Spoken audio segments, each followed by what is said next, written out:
विना न पश्यन्ति This call is now being recorded. येनाक्षर समाम्नाय मधिगम्य महेश्वरात् कृत्स्नं व्याकरणं प्रोक्तं तस्मै पाणिनये नमः।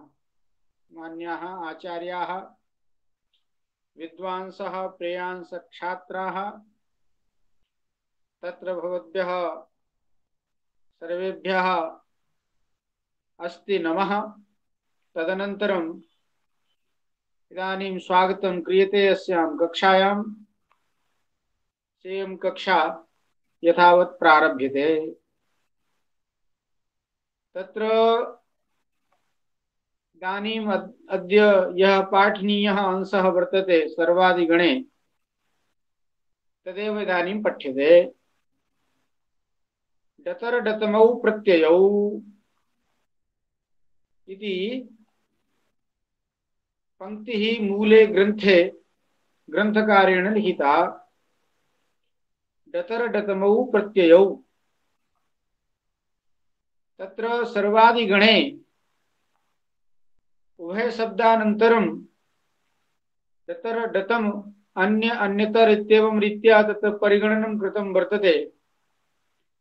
तत्र डतर डतमौ प्रत्ययौ अपि परिगणितौ। तो डतर शब्दस्य डतम शब्दस्य वा डतर शब्दः डतम शब्दो वा नास्ति, अपितु अत्र डतर डतमौ प्रत्ययौ। डतर और डतम ये प्रत्यय हैं और प्रत्यय का प्रयोग संस्कृत में नहीं होता, यह भाष्यकार कहते हैं।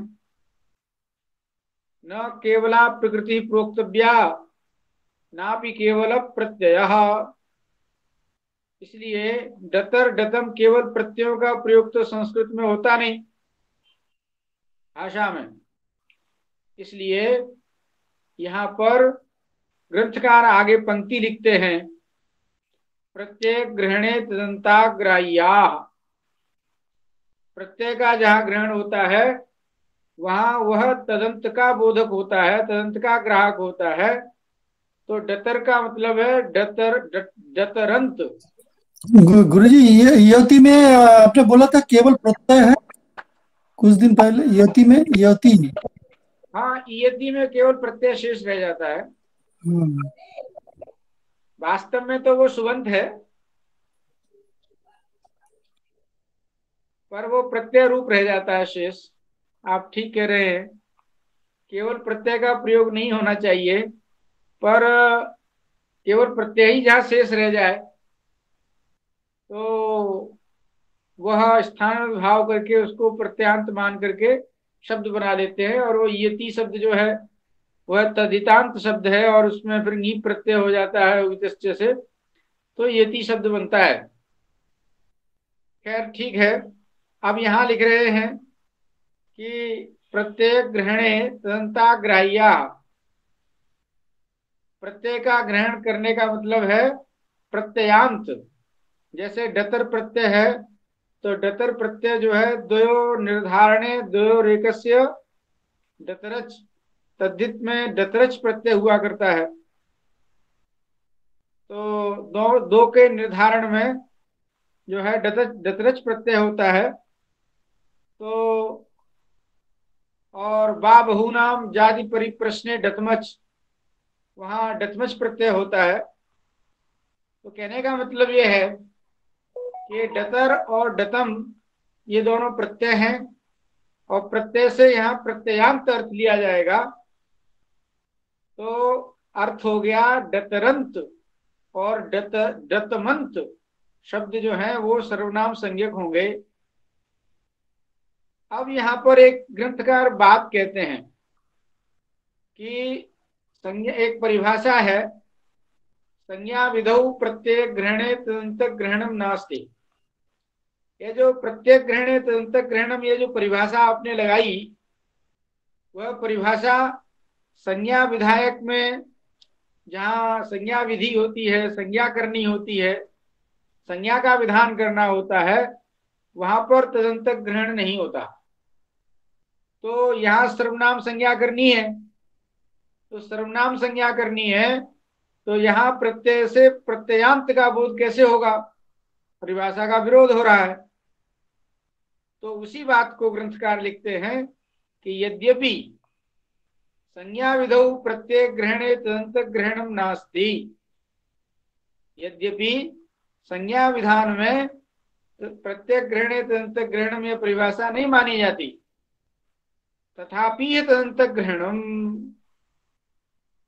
फिर भी यहाँ पर तदंत का ग्रहण होगा। इसमें क्या प्रमाण है? क्या संज्ञा विधि में तदंत ग्रहण नहीं होता? तो ग्रंथकार ने स्पष्ट लिखा कि सुप्तिगंतम इति ज्ञापकात्, सुप्तिगंतम पदम सूत्र है, वहां पद संज्ञा करने वाला वह सूत्र है। तो सुप और तिंग दोनों प्रत्यय है, तो प्रत्यय ग्रहणे दंता ग्राह्य परिभाषा वहां लग जाएगी। तो सुप का अर्थ हो जाएगा सुबंत और तिंग का अर्थ हो जाएगा तिगंत। फिर उस सूत्र में अंत ग्रहण करने की क्या जरूरत है? महर्षि पाणिनि ने उस सूत्र में अंत ग्रहण क्यों किया? और वह अंत ग्रहण करना हो गया व्यर्थ, और व्यर्थ करके उसने परिभाषा निकाल दी, ज्ञापन कर दिया कि संज्ञा विधौ प्रत्यय ग्रहणे तदंत ग्रहणम नास्ति। अर्थात संज्ञा विधायक सूत्रों में प्रत्यय ग्रहण किया जाता है तो वहां प्रत्यय से प्रत्ययार्थ अर्थ नहीं लिया जाता। इसलिए महर्षि पाणिनि ने सुप्तिगंतम सूत्र में अंत ग्रहण किया। तो उसी बात को यहाँ पर ये ग्रंथकार स्मरण कर रहे हैं और लिखते हैं, पंक्ति लिखते हैं कि यद्यपि संज्ञा विधौ प्रत्यय ग्रहणे तदंत ग्रहणम नास्ति सुप्तिगंतम इति ज्ञापकात्। ज्ञापक समझ गए आप? हाँ गुरुजी, गुरुजी। हाँ पूछिए। हाँ गुरुजी, व्हाट्सएप ग्रुप पे मैसेज आ रहे हैं बच्चों के कि भी ज्वाइन नहीं कर पा रहे वो। वहाँ हरियाणा में आजकल इंटरनेट नहीं गुरुजी, जो हरियाणा के नहीं है वो भी 4-5 का मैसेज आए। हाँ उनका कोई नेटवर्क समस्या होगी। आप हम सब तो जुड़े हुए हैं ही हैं। हाँ जी गुरुजी। उनको कहो कि वो बार बार प्रयास करें तो जुड़ जाएंगे। ठीक है जी। ठीक है। तो यद्यपि संज्ञा विधौ प्रत्यय ग्रहणे तदंत ग्रहणम नास्ति सुप्तिगंतम इति ज्ञापकात् तथापि तदंत ग्रहणम, फिर भी यहाँ डतर और डतम में तो तदंत ग्रहण किया जाएगा। तो कहा ये कोई राजाज्ञा है क्या? कोई जबरदस्ती है क्या? जब महर्षि पाणिनि के सुप्तिगंतम सूत्र में अंतग्रहण से यह अर्थ निकाल दिया गया, यह अर्थ निकल के आ गया कि संज्ञा विधायक सूत्रों में तदंत विधि नहीं होती, प्रत्यय के ग्रहण करने पर प्रत्यांत अर्थ नहीं निकलता, तो यहां पर क्यों होगा? तब ग्रंथकार महाभाष्यकार को लेकर के आते हैं, पतंजलि की बात को लेकर के आते हैं। वो कहते हैं कि तथापि तदंत ग्रहण यथोत्तरम मुनीनाम प्रामाण्यम। ठीक है, महर्षि पाणिनि के सुप्तिगंतम सूत्र में अंतग्रहण सामर्थ्यात आपने यह अर्थ निकाल लिया कि संज्ञा विधायक सूत्र में प्रत्यय ग्रहण तदंत ग्रहणम यह परिभाषा नहीं लगती, परंतु यहाँ पर सर्वादि गण में डतर और डतम प्रत्यय का ग्रहण किया गया है और पाणिनि के उत्तरवर्ती ऋषि महर्षि पतंजलि ने यह वाक्य कहा है कि केवलयो संज्ञाया प्रयोजना भावात, केवल प्रत्यय की संज्ञा सर्वनाम संज्ञा करने का कोई प्रयोजन नहीं है। क्यों? क्योंकि न केवल प्रकृति प्रयोक्तव्या ना भी केवल प्रत्यय, यह वाक्य है महर्षि पतंजलि का। तो जब केवल प्रत्यय का प्रयोग ही नहीं होता तो उसकी संज्ञा करने का, उसका सर्वनाम संज्ञा करने का औचित्य क्या है? यह बात महर्षि पाणिनि को पता है, फिर भी सर्वादि गण में ये जो गण पाठ किया गया है वह स्वयं ऋषि का ही गण पाठ है। जितने भी गण पाठ मिलते हैं, धातु सूत्र गणों आदि वाक्य लिंगानुशासनम, तो धातु सूत्र गण ये उणादि, ये सब पाणिनि का ही बनाया हुआ है। तो सर्वादि गण में डतर डतम का ग्रहण करना भी पाणिनि का ही काम है। तो जब स्वयं वो प्रत्यय ग्रहण कर रहे हैं तो इसका मतलब यह है कि यह जो संज्ञा विधौ प्रत्यय ग्रहणे तदंत ग्रहणम नास्ति, ये जो नियम है वह यहाँ पर नहीं लगेगा।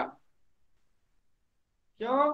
केवलयो प्रत्ययो संज्ञाकरणम अनर्थकम, क्योंकि केवल प्रत्यय का प्रयोग ही नहीं होता।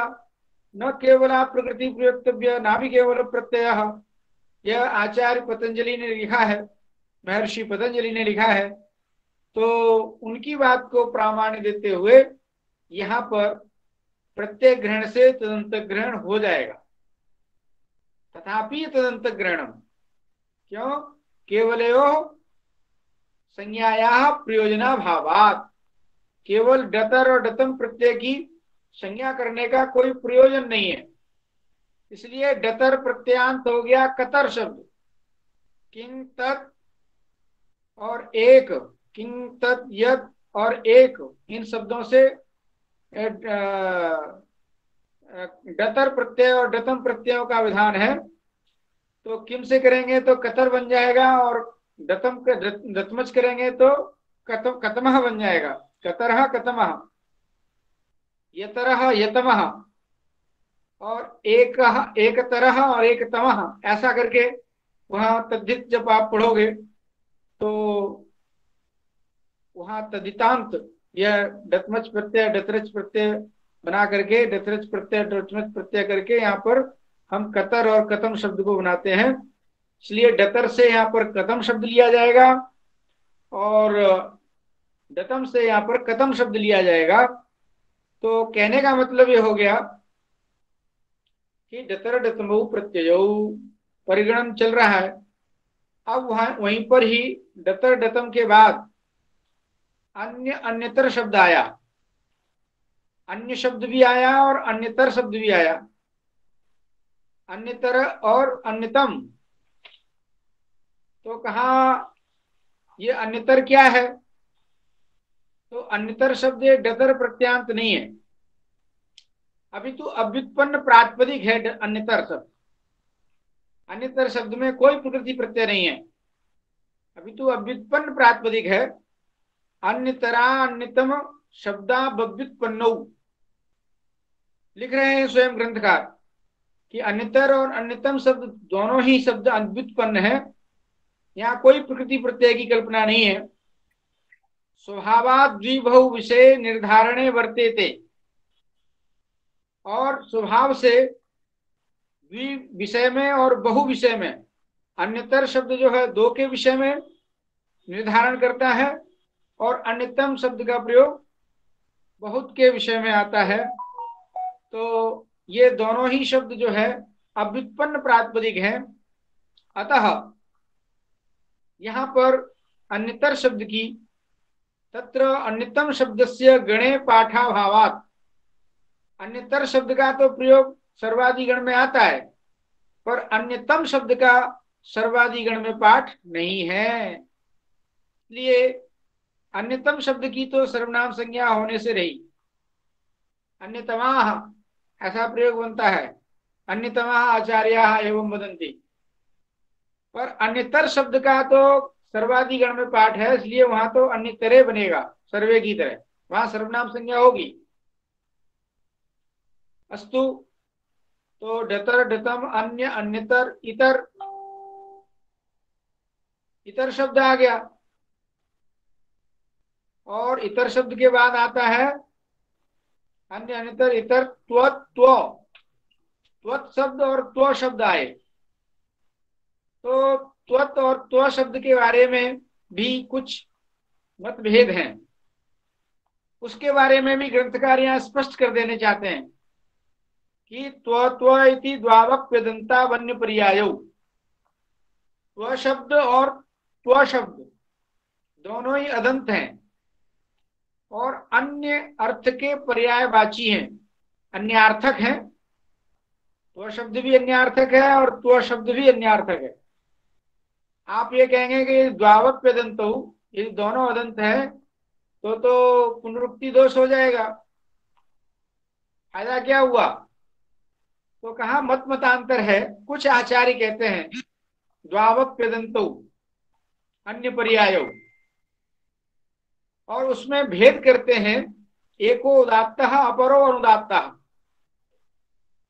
स्वर स्वर भेद के कारण यहाँ दोनों त्व त्व अदंत शब्दों में भेद है, इसलिए इन दोनों का परिगणन किया गया। उदात्त और अनुदात्त दोनों त्व शब्द का ग्रहण करने के लिए यहाँ पर परिगणन किया गया है। इसमें कोई किसी प्रकार का पुनरुक्ति दोष नहीं है। और एक मत ये कहता है कि एकः स्थान्तः इत्यपरे। अपरे माने ये अपरे शब्द से इनको दीक्षित जी को ही पकड़ लीजिए, इन्हीं का ग्रंथ है। तो एक स्थान्तः, एक जो है तकारांत है और एक अकारांत है, अर्थात एक तो तकारांत त्वत् शब्द है और एक अकारांत केवल त्व शब्द है। तो ये भी आचार्यों का मत है। जब त्वत् करेंगे तो त की संज्ञा होगी, स्वरितम से स्वरित हो जाएगा। इसलिए स्वर भेद भी है, आकृति भेद भी है। तो कहने का मतलब ये हुआ कि ये त्व और त्व ये दोनों ही सर्वनाम संज्ञक हैं। अब त्व त्व उसके बाद आया नेम शब्द। नेम शब्द के बारे में भी वो अपना अभिप्राय बताते हैं कि नेमः इत्यर्थे। नेम शब्द जो है अर्ध अर्थ का वाचक है। नेम सर्वादि गण में पठित जो नेम शब्द है वह अर्ध अर्थ का वाचक है। अर्धार्थक जो नेम शब्द है उसकी सर्वनाम संज्ञा होती है। सर्वादि गण में उसी का ही नेम शब्द का पाठ है। नेम के बाद आता है सम शब्द। त्व नेम सम। अब सम शब्द का अर्थ तो बराबर है, और सम शब्द का अर्थ सर्व भी है। तो इस सर्वादि गण में पठित जो सम शब्द है उसका क्या अर्थ है? सर्व अर्थ है कि सम अर्थ है? तो उस पर ग्रंथकार फिर स्पष्टीकरण देते हैं, पंक्ति लिखते हैं कि समः सर्व पर्यायः। सर्व पर्यायवाची, सर्व शब्द का जो पर्यायवाची अर्थ है वही अर्थ यहाँ पर सम शब्द का है। सर्वार्थक यहाँ पर सम शब्द है जिसकी सर्वनाम संज्ञा होनी है। और जो तुल्य अर्थ का पर्यायवाची है, सम माने समान, बराबर, बराबर माने तुल्य। यदि तुल्यार्थ वाला सम शब्द लिया जाएगा तो वह सर्वादि गण में नहीं माना जाएगा। तुल्य पर्यायस्तु न इह। तुल्य पर्यायवाची का तो यहाँ ग्रहण नहीं होगा, माने समानार्थक जो सम शब्द है उसका यहाँ पर ग्रहण नहीं होगा, अपितु सर्वार्थक जो सम शब्द है उसी का ही ग्रहण होगा, उसी की ही सर्वनाम संज्ञा होनी है। तो इसमें प्रमाण क्या है? तब हो जाएगा, मान लीजिए तब नर शब्दों का बहुत रूप हो जाएगा समा।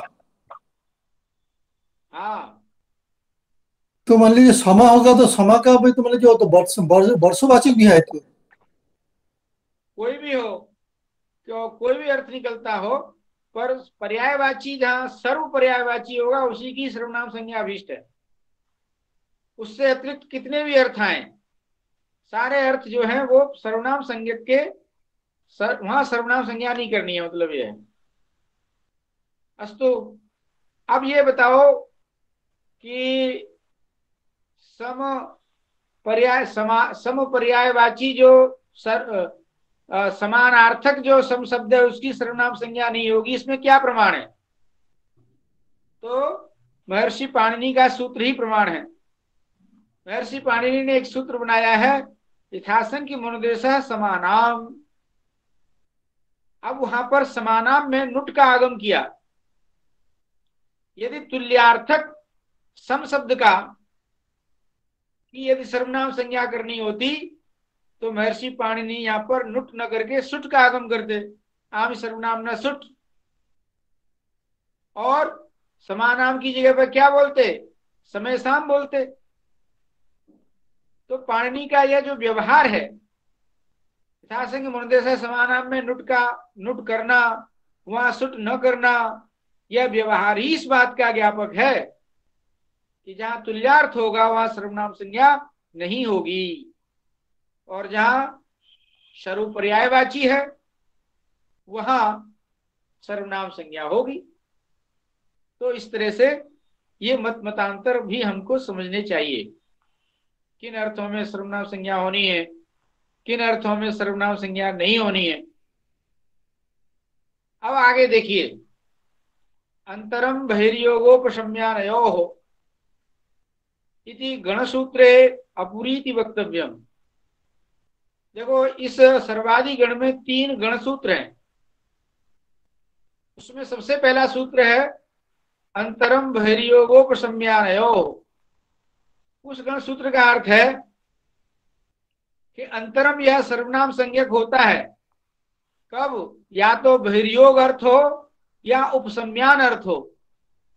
बहिर्योग का मतलब बाह्य अर्थ हो गया, और उपसम्यान का मतलब है धारण करना, पहनना। तो अंतर शब्द का जब ये 2 अर्थ होंगे तभी सर्वनाम संज्ञा होगी, और इन 2 अर्थों से अतिरिक्त कोई अन्य अर्थ आ रहा है तो वह सर्वनाम संज्ञा नहीं होगी। तब इस पर वार्तिककार ने वार्तिक लिखी कि अपुरीति वक्तव्यम, है ना, पूर्व अर्थ को छोड़कर। उसमें पूर्व अर्थ को और ले लिया, पूर्व माने नगर, तो पूर्व अर्थ को छोड़कर अर्थात बहिर्योग, उपसम्यान और पूर्व, इन अर्थों को छोड़कर अन्य अर्थ होगा तभी अंतरम यह जो कहा है सर्वनाम संज्ञक कहलाएगा। अब एक और सूत्र है गण सूत्र, पूर्व परावर दक्षिणोत्तरापराधान व्यवस्थायाम संज्ञायाम। ये जो गणसूत्र हैं 3, और ऐसे ही बिल्कुल हूबहू अष्टाध्यायी क्रम में भी आने वाले ये 3 सूत्र हैं। तो अष्टाध्यायी सूत्र भी हैं ये, और सर्वादि गण में पठित शब्द हैं वो भी हैं। तो ये जो तीनों सूत्र हैं ये गण सूत्र सर्वनाम संज्ञा ही करने वाले हैं, पर अर्थ विशेष में उन्होंने निर्देश कर दिया। तो पूर्व, अपर, अवर, दक्षिण, उत्तर, अपर, अधर, ये 7 शब्द हैं। इन 7 शब्दों की व्यवस्थायाम असंज्ञायाम, व्यवस्था अर्थ हो और संज्ञा अर्थ न हो तब सर्वनाम संज्ञा होती है। अब यहां पर देखिए, इस सूत्र में विभाषा जैसी सूत्र से अष्टाध्यायी वाला सूत्र बता रहा हूं। यहाँ पर विभाषा जिस सूत्र से विभाषा की अनुवृत्ति आती है, विभाषा जैसी पूरे पद की अनुवृत्ति आती है, और सर्वादीनि सर्वनामानि से सर्वनामानि की अनुवृत्ति आती है, तब इस सूत्र का अर्थ निकलता है कि एतेषाम व्यवस्थायाम असंज्ञायाम सर्वनाम संज्ञा गण सूत्रात् गण पाठात् वा सर्वत्र नित्यम एव प्राप्ता। सर्वाधीन सर्वनामानि सूत्र से नित्य ही इन 7 शब्दों की सर्वनाम संज्ञा प्राप्त है। सा जो नित्य प्राप्त है, सा जसी वा स्यात्, वह सर्वनाम संज्ञा जस परे रहते विकल्प से होगी। वहां विभाषा जसी से विभाषा पद की अनुवृत्ति आती है जिसका अर्थ विकल्प होता है। तो केवल जस विभक्ति परे रहते विकल्प से सर्वनाम संज्ञा होगी, और सर्वत्र नित्य ही सर्वनाम संज्ञा होगी। सर्वाधीन सर्वनामानि जो सूत्र है गण में पठित हैं उन 7 शब्दों की। इसलिए पूर्व शब्द का जब रूप चलाएंगे आप तो केवल जस विभक्ति में ही एक विकल्प बनेगा और सब सर्व शब्द की तरह रूप चलेंगे। पूर्व, पूर्व, पूर्वे, पूर्वाः, पूर्वम, पूर्व, पूर्वान्, पूर्वेण, पूर्वाभ्याम, पूर्वैः, पूर्वस्मै, पूर्वाभ्याम, पूर्वेभ्यः, पूर्वस्मात्, पूर्वाभ्याम, पूर्वेभ्यः, पूर्वस्य पूर्वयो पूर्वेशम पूर्वस्मिन पूर्वयो पूर्वेशु, इस तरह से शेषम सर्ववत। अब यहां पर ये पूछते हैं कि ये जो 7 शब्द हैं जिनकी सर्वनाम संज्ञा जस परे रहते विकल्प से की जाती है, वह व्यवस्था और असंज्ञा अर्थ में ही होती है। तो भैया व्यवस्था क्या है, व्यवस्था शब्द का अर्थ क्या है? तो दीक्षित जी उसको लिखते हैं, स्वाविधेयापेक्षा अवधि नियमो व्यवस्था। व्यवस्था और सीमा दोनों में अंतर होता है। तेन बिना और तेन सहिता, बस इतना ही ध्यान रखना है। स्वाविधेया अपेक्षा अवधि नियम, जैसे भारत और पाकिस्तान की अवधि है, सीमा है, तो वो जो सीमा आती है वह किसी की नहीं है, न भारत की है न पाकिस्तान की है। माने सीमा के बीच में जो पिलर गाड़ दिया जाता है या वह मेड़ इत्यादि लगा दी, दीवार लगा दी जाती है, तो वह दीवार दोनों देशों की में से किसी की नहीं है। वह केवल तेन बिना, उस दीवार के बिना, दीवार से पहले पहले तक भारत है और दीवार के उस पार पाकिस्तान है। ये तो हो गया मर्यादा। और उस दीवार के सहित जब करेंगे तो ये व्यवस्था हो जाएगी। तो स्वाविधेया अपेक्षा अवधि नियमो व्यवस्था। व्यवस्थायाम किम, तो कहा दक्षिणा गायका। यहाँ गाथका शब्द है, गाथका शब्द ही बनता है गई धातु से, प्रत्यय कृदंत का प्रत्यय करके गाथका बनाते हैं। और कोई कहता है कि नहीं अब पाठ भेद है, गायका है। तो दक्षिणा का अर्थ होता है कुशला इत्यर्था। तो यहाँ पर कोई कुशलता की अवधि नहीं है, कोई व्यवस्था नहीं है कि कहां तक कुशल है। बस ये कह दिया कि दक्षिणा कुशला। अब कितना कुशल है, 50% कुशल है कि 70% कुशल है कि 100% कुशल है, वहां कोई व्यवस्था नहीं है। इसलिए दक्षिणा यही प्रयोग बनेगा, दक्षिणे प्रयोग नहीं बनेगा, सर्वनाम संज्ञा नहीं होगी। बस ये ध्यान रखना है, वहां दक्षिणा एक ही रूप बनेगा। दक्षिण शब्द इन पूर्व परावर दक्षिणोत्तरा में आता है, 7 शब्दों के अंतर्गत आता है। दक्षिण शब्द भी सर्वनाम संज्ञक हो गया। पर यदि यह दक्षिण शब्द व्यवस्थावाचक नहीं है, तो अव्यवस्थावाचक है, तो वह सर्वनाम संज्ञा विकल्प से नहीं होगी, अथवा उसको जो का है उसका सर्वनामत्व खत्म है, तो सर्वनामत्व नहीं आएगा। सर्वनामत्व उसी में आएगा जहां व्यवस्था अर्थ होगा। और संज्ञायाम क्यों कहा, संज्ञायाम किम, संज्ञा अर्थ नहीं होना चाहिए, ऐसा क्यों कहते हो? तो कहा उत्तरा कुरवः, उत्तर शब्द जो है यह देश विशेष का वाचक है। कुरु नाम के देश, उत्तरा कुरवः। अब यहां पर देखो उत्तर शब्द जो है देश विशेष की संज्ञा ही हो गया। और यह गुरु जी इतना झमेला ना करके तो दिग्वाचक बनने से तो झमेला मिट जाता था। दिक शब्द होगा, दिक अर्थ करेगा, देश अर्थ करेगा, बस तो हो जाएगा। इतना घुमा घुमा के क्यों बोल रहे हैं? दिग्वाचक होगा कि देशवाचक होगा तो हो जाएगा। ये सरलतया व्याख्यान करने की शैली है। तो उत्तरा कुरवः, ये कुरु नाम के देश हैं, तो ये देश जो है संज्ञा विशेष अर्थ हो गया। उत्तर शब्द यहाँ विशेष संज्ञा अर्थवाचक हो गया, इसलिए देश की संज्ञा है, इसलिए संज्ञावाचक होने के कारण यहाँ सर्वनाम संज्ञा नहीं होगी। वहीं पर ही उत्तर शब्द सर्वनाम संज्ञक होगा विकल्प से, जहां उसकी असंज्ञा अर्थ हो, किसी की संज्ञा अर्थ न हो। तो वही दिशावाची हो, जैसा कि भट्टाचार्य जी कह रहे हैं कि दिशावाचक कर देंगे, वैसे तो दिशा भी संज्ञा ही है, पूर्व दिशा का नाम हो जाएगा। तो थोड़ा सा वैसे तो साफ साफ कह सकते हैं कि देशवाचक है तो संज्ञावाचक हो गया, और दिशावाचक है तो सर्व संज्ञावाचक नहीं हुआ, पर उत्तर दिशा का तो नाम पड़ ही गया ना।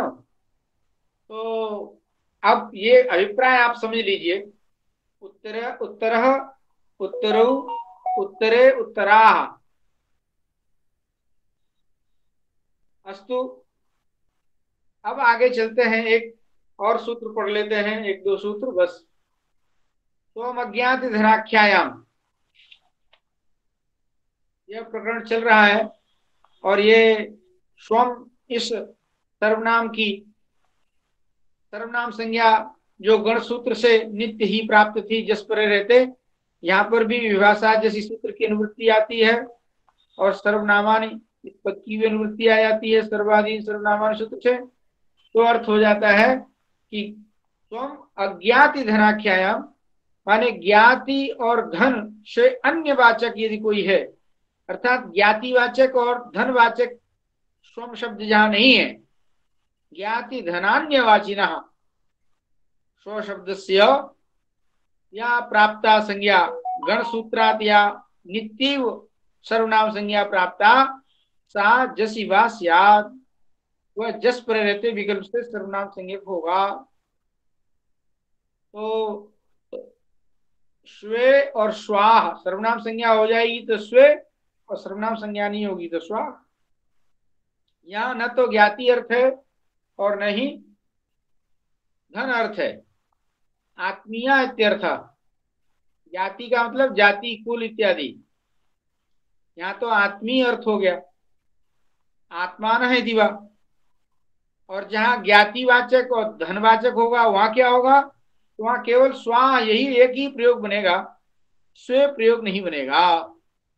बस इतना सा सरल सी बात है, इस बात को आप समझ लीजिए। अब देखिए सूत्र आया अंतरम बहिर्योगोपशम्यानयो।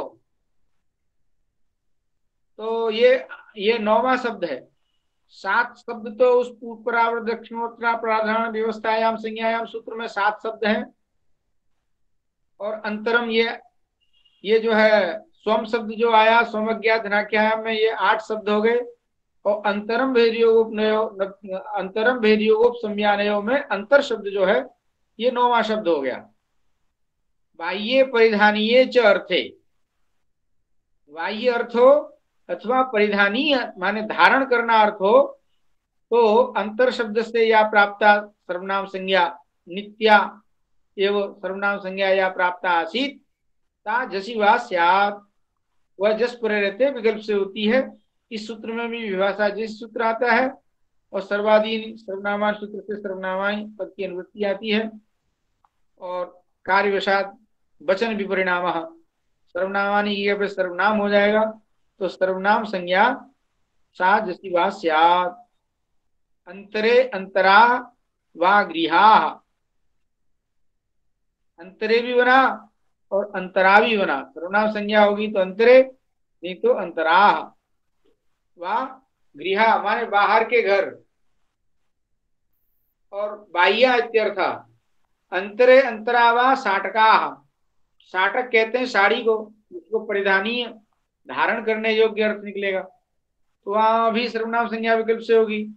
अंतरे अंतरा वा साटकाः परिधानीय इत्यर्थ।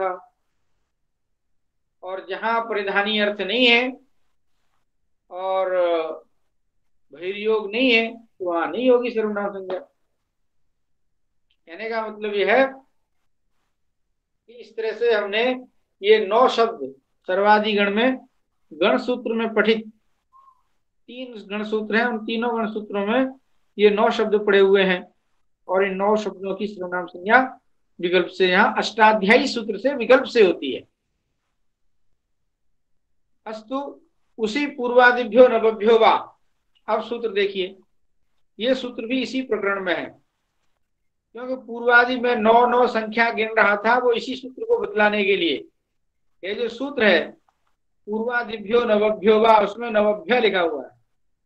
पूर्व दक्षिणोत्तर प्राधान व्यवस्थायाम संज्ञायाम स्वमज्ञा धनाख्यायाम और अंतरम भैर्यो सम्मानयो, इन तीनों गण सूत्रों में 9 शब्द आते हैं। तो पूर्वादि 9 शब्द, उनके बारे में कोई और निर्णय हो रहा है, गण अष्टाध्यायी सूत्र आ रहा है। एभ्यो नवभ्यो ngसिंहयो स्मात् स्मिनौ वास्ता, इन 9 शब्दों की नस और गी विभक्ति पर रहते विकल्प से स्मात और स्मिन होगा।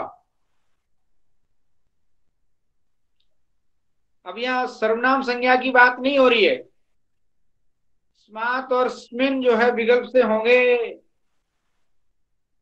एक बार स्मात होगा और एक बार स्मिन होगा, और जहां स्मिन नहीं होगा वहां तो गुण हो जाएगा, पूर्वे बन जाएगा, और जहां स्मिन हो जाएगा और पूर्वस्मिन बन जाएगा। ऐसे ही पूर्वस्मात भी बनेगा और पूर्वात भी बनेगा। एवं परादीनाम अपि, इसी तरह से परादी शब्दों के बारे में जानना चाहिए। अब यहाँ पर शेषम सर्ववत, और सब जो है सर्व शब्द की तरह रूप चलते हैं। एक शब्द संख्यायाम नित्य वचनांता, एक शब्द जो है नित्य ही एक वचनांत शब्द है। तो एक शब्द के रूप बनाएंगे तो एकः, एकम, एकेन, एकस्मै, एकस्मात्, एकस्य, एकस्मिन्। अब पूर्वादि 9 शब्दों के रूप चलाना चाहो तो चला लो। पूर्वः, पूर्वौ, पूर्वे, पूर्वाः, पूर्वं, पूर्वौ, पूर्वान्, पूर्वेण, पूर्वाभ्यां, पूर्वैः, पूर्वस्मै, पूर्वाभ्यां, पूर्वेभ्यः, पूर्वस्मात्, पूर्वात्, पूर्वाभ्यां, पूर्वेभ्यः, पूर्वस्य, पूर्वयोः, पूर्वेषाम्, और पूर्वस्मिन्, पूर्वे, पूर्वयोः, पूर्वेषु। पूर्व के बाद आया पर शब्द, पर शब्द के रूप भी ऐसे चलेंगे। शेषम सर्ववत, माने परः, परौ, परे, पराः, परम, परौ, परान्, परेण, पराभ्यां, परैः, परस्मै, पराभ्यां, परेभ्यः, परस्मात्, परात्, पराभ्यां, परेभ्यः, परस्य, परयोः, परेषाम्, परस्मिन्, परे, परयोः, परेषु। ऐसे ही अवर शब्द है, अवरः, अवरौ, अवरे, अवराः, अवरम, अवरौ, अवरान्, अवरेण, अवराभ्यां, अवरैः, अवरस्मै, अवराभ्यां, अवरेभ्यः, अवरस्मात्, अवरात्, अवराभ्यां, अवरेभ्यः, अवरस्य, अवरयो, अवरेषाम, अवरस और अवरे, अवरस्मिन्, अवरयो, अवरेषु। ऐसे ही पूर्व, पर, अवर, दक्षिण शब्द आ गया। दक्षिण शब्द का रूप चलाएंगे तो दक्षिणः, दक्षिणौ, दक्षिणे, दक्षिणाः, दक्षिणं, दक्षिणौ, दक्षिणान्, दक्षिणे, दक्षिणाभ्यां, दक्षिणैः, दक्षिणस्मै, दक्षिणाभ्यां, दक्षिणेभ्यः, दक्षिणस्मात्, दक्षिणाभ्यां, दक्षिणेभ्यः, दक्षिणस्मात् और दक्षिणात्, दक्षिणाभ्यां, दक्षिणेभ्यः, दक्षिणस्य, दक्षिणयोः, दक्षिणेषाम्, और दक्षिणस्मिन्, दक्षिणे, दक्षिणयोः, दक्षिणेषु। इस तरह से आपकी उंगलियों पर शब्दों के रूप घूमने चाहिए। अब आपको ऐसी प्रैक्टिस करनी चाहिए कि शब्द आपके कंठ से निकलें। शब्दों को रटने की जरूरत नहीं है। जब आपने नियम समझ लिए तो अब शब्दों के रूप बनाने में क्या देर लगती है। पूर्व, परावर, दक्षिण और उत्तर शब्द आया। उत्तर शब्द के रूप चलाएंगे तो उत्तरः, उत्तरौ, उत्तरे, उत्तराः, उत्तरम, उत्तरौ, उत्तरान्, उत्तरेण, उत्तराभ्याम्, उत्तरैः, उत्तरस्मै, उत्तराभ्याम्, उत्तरेभ्यः, उत्तरस्मात्, उत्तरात्, उत्तराभ्याम्, उत्तरेभ्यः, उत्तरस्य, उत्तरयोः, उत्तरेषाम्, उत्तरे, उत्तरस्मिन्, उत्तरयोः, उत्तरेषु। ऐसे ही स्वम शब्द आया तो स्व, स्वौ, यहाँ स्वम में नपुंसक लिंग क्यों किया गया मालूम है? अर्थवत शब्द स्वरूपम की अनुवृत्ति आती है, इसलिए स्वम शब्द स्वरूपम करके यहाँ नपुंसक लिंग कर दिया जाता है। दूसरी बात यह है कि स्वम, ये सर्वनाम संज्ञा जो है वो नपुंसक लिंग है। सर्वनाम शब्द जो है सर्वादीनि सर्वनामानि, ये नपुंसक लिंग शब्द है, इसलिए सूत्रकार ने वहां स्वम, ये नपुंसक लिंग शब्द का नपुंसकत्व न, हाँ वास्तव में स्व शब्द पुल्लिंग में रूप के चलते हैं। स्व, स्वौ, स्वे, स्वा, स्वम, स्वौ, स्वाम, स्वेन, स्वाभ्याम, स्वै, स्वस्मै, स्वाभ्याम, स्वेभ्यः, स्वस्मात्, स्वात्, स्वाभ्याम, स्वेभ्यः, स्वस्य, स्वयोः, स्वेषाम्, स्वस्मिन्, स्वे, स्वयोः, स्वेषु। ऐसे ही अंतरम शब्द आया। अंतरम शब्द भी पुल्लिंग में चलेगा। अंतरः, अंतरौ, अंतरे, अंतराः, अंतरम, अंतरौ, अंतरान्, अंतरेण, अंतराभ्याम, अंतरैः, अंतरस्मै, अंतराभ्याम, अंतरेभ्यः, अंतरस्मात्, अंतरात्, अंतराभ्याम, अंतरेभ्यः, अंतरस्य, अंतरयोः, अंतरेषाम्, अंतरे अंतरस्मिन अंतरयो अंतरेशु। इस तरह से हमने यहाँ पर पूर्वादि 9 शब्दों के रूप फटफट फटफट चलाना प्रारंभ कर लिया। इनकी शब्द सिद्धि में भी कोई अब दिक्कत नहीं है। अब हमारी गाड़ी फटाफट दौड़ेगी। अब हमारे पास शब्द ही शब्द निकलेंगे। हम जो कहा करते थे ना, ये शाब्दिक जो लोग होते हैं वो शब्दों के इंजीनियर होते हैं, और सारे शब्दों के रूप फटफट फटफट इनके मुखारबिंद से निकलने लगते हैं। एकदम जैसे एक वृक्ष हिलाया तो उस पर पके हुए जितने आम के फल होते हैं फट टप टप गिरने लगते हैं। बस ऐसे ही कोई भी शब्द का रूप आ जाए तो आपके कंठ में होने चाहिए सारे शब्दों के रूप, कि किस शब्द से किस व्यक्ति में कौन सा रूप बनेगा और कितने विकल्प होंगे। वो सारी चीजें अब आपको अभ्यस्त हो जानी चाहिए। राम शब्द को हमने खूब धीरे धीरे पढ़ाया था, इसीलिए फिर सर्व शब्द को भी धीरे धीरे पढ़ाया। अब कोई दिक्कत नहीं है, चाहे सर्वाधिगण सर्वनाम शब्द आ जाए, चाहे केवल नाम शब्द आ जाए, सबके रूप अब आपको आने चाहिए। अब आप शब्दों के इंजीनियर हो रहे हैं, शब्दों के फटफट रूप आने चाहिए आपको। आज यहीं पर पाठ पूरा करते हैं और नया प्रकरण आएगा सर्वनाम संज्ञा के निषेध का। कहाँ सर्वनाम संज्ञा किन किन शब्दों की नहीं होती है, ये बात हम कल चर्चा करेंगे।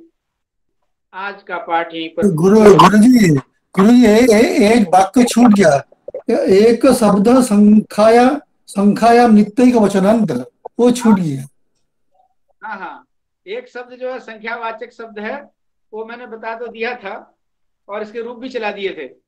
पर एक शब्द संख्यायाम नित्य वचनांत, एक शब्द जो है एकत्व संख्या को कहने वाला, एकत्वादि व्यवहार हेतु संख्या। ये जो संख्या किसे कहते हैं, यहाँ पर संख्या शब्द से शब्द शास्त्रीय संख्या नहीं ली जाएगी, अभी तो लोक में प्रचलित 1 2 3 4 संख्या शब्द है, वह संख्या अर्थ लिया जाएगा। तो एकत्व व्यवहार का हेतु जो शब्द अर्थ है वह उस अर्थ को बतलाने के लिए यहाँ पर एक शब्द का सर्वाधिगण में पाठ है। एकः एकम एकेन एकस्मै एकस्मात् एकस्य एकस्मिन्, एकस्य के बाद एकस्मिन्, बस यही रूप इसके चलेंगे, द्विवचन और बहुवचन रूप चलेंगे नहीं। तो इस तरह से बहुवचन होता है गुरुजी। मान लीजिए जब होगा, मान लीजिए वो somebody को बुझाएगा, कोई जैसे एके वदंती, यानी कोई बोल रहा है, तब होगा। वहां क्या है, एकत्व संख्या रूप अर्थ नहीं रह जाता, वहां पर फिर एके आचार्याः, एक आचार्य एवं वदंती, तो वहां बहुवचन रूप दे देते हैं। परंतु वहां एकत्व रूप जो संख्या, हम संख्या को लेकर के कह रहे थे, वहां संख्या एकत्व रूप अर्थ नहीं रहता, फिर तो सम्मानार्थ आदरार्थ है बहुवचनम, बहुवचन जो है आदर। कोई आचार्य बोल रहा है तब होगा, मान लीजिए एके वदंती। हाँ, एके आचार्या वदंती, तो आचार्या में जो है वो बहुवचन आया, तो वहां तो अर्थ है वो वास्तव में आदरार्थ बहुवचन है, एके आचार्या, सम्मान के लिए। ऐसा तो कह नहीं सकते कि एकः आचार्याः, ऐसा तो कह नहीं सकते हैं, इसलिए समान वचनकत्व नियम है, तो आदर करने के लिए वहां बहुवचन कर दिया जाता है। तो एक शब्द के साथ वहां एकत्व शब्द, एकत्व अर्थ ही नहीं, अभी तो सम्मान या आदर अर्थ भी साथ में सम्मिलित रहता है, तभी वहां बहुवचन होगा। तो ये बातें भी सूक्ष्म बातें हैं।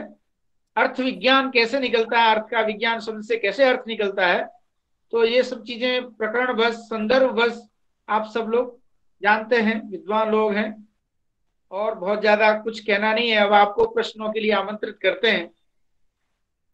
हाँ गुरुजी, हाँ, स्वम शब्द के रूप नपुंसकलिंग में भी चलेंगे? हाँ चलेंगे ना जी। स्त्रीलिंग